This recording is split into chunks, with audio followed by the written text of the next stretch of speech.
এই জন্যে আমি বারবার আপনাদেরকে মনে করে একটা কথা, আমার জীবন থেকে উপলব্ধি করি একটা কথা, যে একমাত্র আল্লাহ ছাড়া এই পৃথিবীতে এবং পরকালে আমাদের আপন বলে কেউ নাই।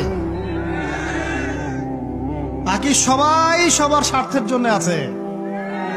মানুষ মানুষের অবস্থানকেই মূল্যায়ন করে, মানুষ মানুষের অবস্থানকেই মূল্যায়ন করে। আল্লাহ রাব্বুল আলামিন আপনার ভিতরটাকে ভালোবাসেন। দেখেন, আপনি যখন নামাজ পড়েন নাই, আল্লাহ পাক কিন্তু আপনাকে ধ্বংস করে দেন নাই। আল্লাহ পরম করুণাময় আপনাকে হেদায়েত দিয়ে নামাজি বানিয়ে দিয়েছেন।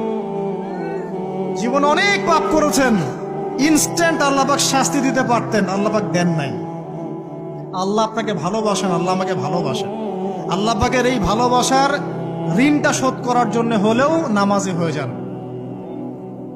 আল্লাহর পথে ফিরে আসেন, দিনের জন্য কিছু করেন, দিনের ফিকির করেন, পড়াশোনা করেন। প্রিয় ভাইরা, আল্লাহ পাক তৌফিক দান করুন।